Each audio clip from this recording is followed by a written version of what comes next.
She hadn't planned to stay, just water, she'd thought. A sip and the road. But fate has a way of bending in strange places. And it started when a little girl looked up at her and asked, "Want to meet my daddy?" That question cracked open everything Ellie Hayes thought she'd buried. It was the summer of 1887, and Dry Hollow, Wyoming, lived up to its name. A brittle town where the buildings sagged like old bones, and the air was thick with dust, gun oil, and the stale perfume of long-held grudges. Even the sun seemed angry, pressing down with a fury that made the wooden boardwalks shimmer and warp. Ellie walked the main street with her head down, every step leaving a print of exhaustion in the dirt. She was 29 and worn lean by miles and time.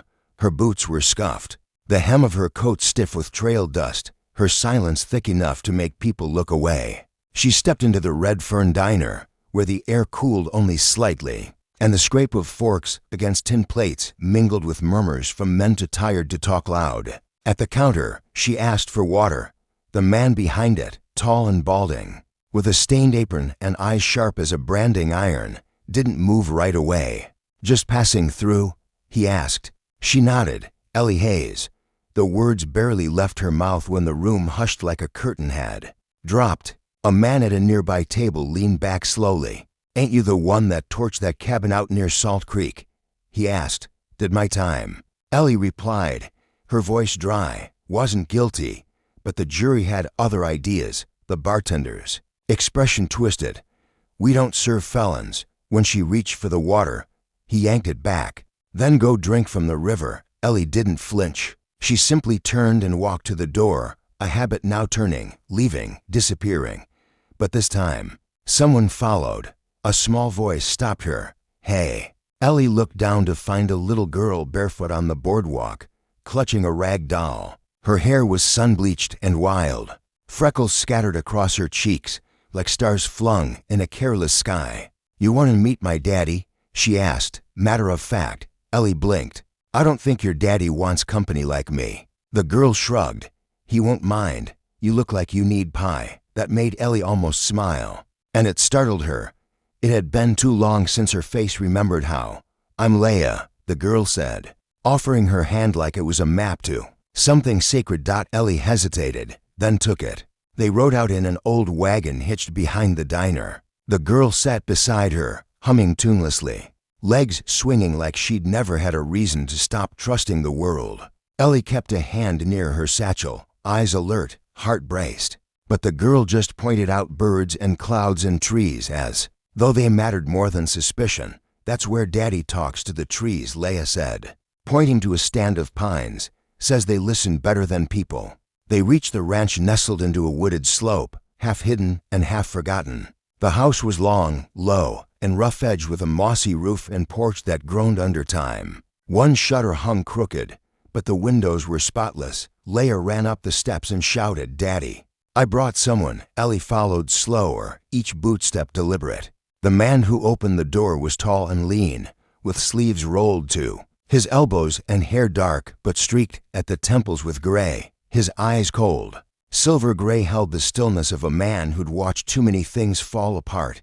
"You're Ellie," he said, like he'd already decided it mattered. She nodded. "She was thirsty," Leah said. They threw her out again. Marshall Card didn't blink. "No one gets turned away in this house." Inside, the scent of pine wood and old leather softened the edges of her caution. A fire burned low in the hearth, a quilt draped over a rocking chair. On the mantel, a photo of a woman smiled faintly, the kind of smile that lingered like perfume. After the body was gone, "My wife," he said. Nothing more. No sorrow, no warmth, just fact. "Can she stay, Daddy?" Leah asked. "Just for a little while. There's a storm coming." Marshall replied, "Roads'll flood. She can stay a couple days. After that, she moves on." "That's fair," Ellie said, and meant it. She noticed the house was too quiet to be alive, yet not dead either. It had been left untouched, down to the teacup in the corner of the kitchen. Dustless and upside down, memory hung in the corners, like smoke that had nowhere else to go. "She died 3 years ago," Marshall said over coffee, pouring it into chipped mugs. "Drowned near South Ridge. I was out in Sheridan." Ellie didn't drink. "I'm sorry." He nodded once, like it was a formality they both agreed to perform. They sat at the table, not quite strangers, not quite guests. He didn't ask where she came from. She didn't offer. But as Leia's laughter filtered through the open window and the sky began to bruise with storm, Ellie saw the flicker, the one that moved in Marshall's eyes when he watched his daughter, the one that used to mean hope. In the days that followed, Ellie eased into life on the ranch like someone learning how to breathe again. She swept the porch, helped feed the stock, kept her hands busy and her questions quiet. Marshall watched, but never said a word, and Leia, wide-eyed and unrelenting, became Ellie's shadow.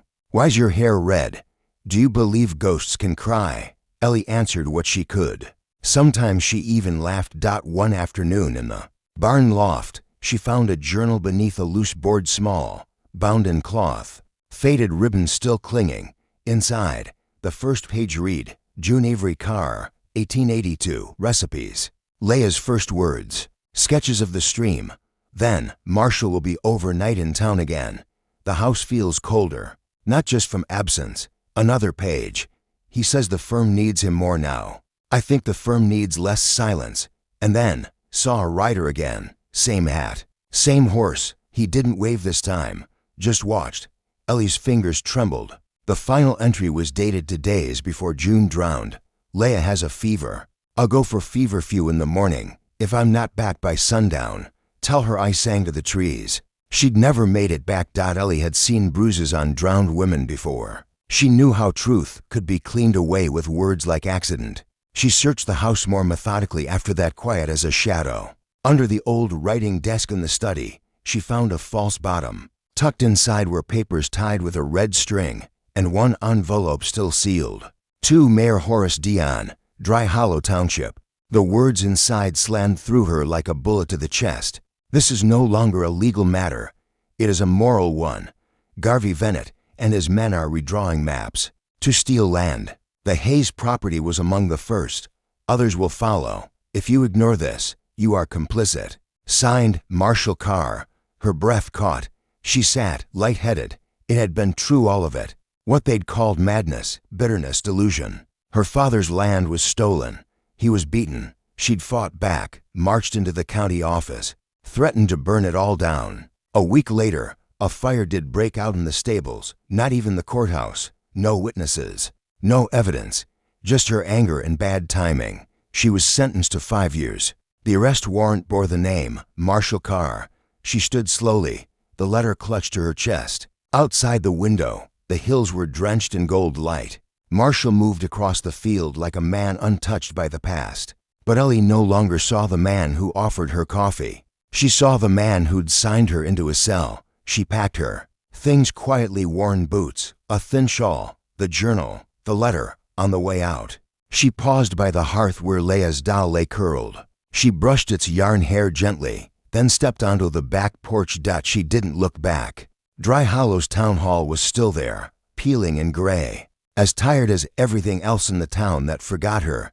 She entered the archives, the air thick with dust and paper. An old man shuffled out from behind a stack. "Eleanor Hayes," he said. Voice weathered but not cruel. "Thought the town chewed you up long ago." She handed him the letter. He read it slowly. "June," he said quietly. "She came here too. Few days before she died. Said she feared something. Said she had proof." He looked at Ellie. Something like sorrow in his eyes. Smart girl. To smart, Ellie didn't reply. The letter spoke for itself. And outside, the wind began to rise. She said she had proof the council had been quietly funneling land back to Vennett and his allies. But before she could send the evidence, she died. He swallowed hard. "Yeah, and you? You got tangled in the same net." Ellie's hands balled into fists. "I want to see the files, all of them." He glanced around, voice lowered to a whisper. "Come with me." They descended into a dim storage room, its walls lined with metal cabinets coated in dust. He unlocked one labeled zoning and legal 188011888. "Here," he said, pulling out a folder stamped in faded red ink. "Confidential, Municipal Security Review." Inside were a mess of documents, altered land surveys, maps redrawn with slashes, of red, memos coded in bureaucratic language, legal complaints tossed out without hearings. And then, nestled in the middle, a court document her document, an arrest order for Eleanor Hayes, filed by town prosecution, signed off by none other than Councilman Marshall Carr. But the old man pointed to something in the margins. "See this," he said, tapping a faint, barely legible stamp, classified for council eyes only. He explained quietly, back then, they marked some cases as security risks.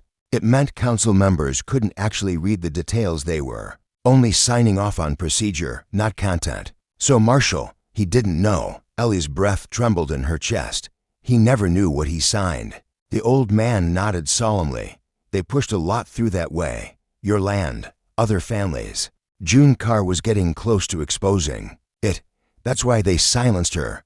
Ellie's voice came out in a whisper. It was all a lie. He closed the folder. You weren't the first they tried to bury, but maybe you'll be the last to stay buried.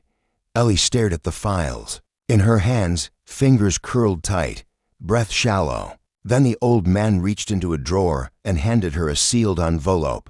She left this, he said. Said if anything happened to her, to give it to someone who could still make noise. Ellie took it with trembling hands. When she stepped back outside, the sun was slipping low behind the ridge, casting long shadows across the land. She returned to the Carr ranch with dust on her boots, shoulders squared, and her heart caught in the weight of what she now knew. Each step sank deeper, not with exhaustion, but with the burden of truth. As the wooden fence came into view, a small figure came running toward her like a burst of wind through wheat. Ellie.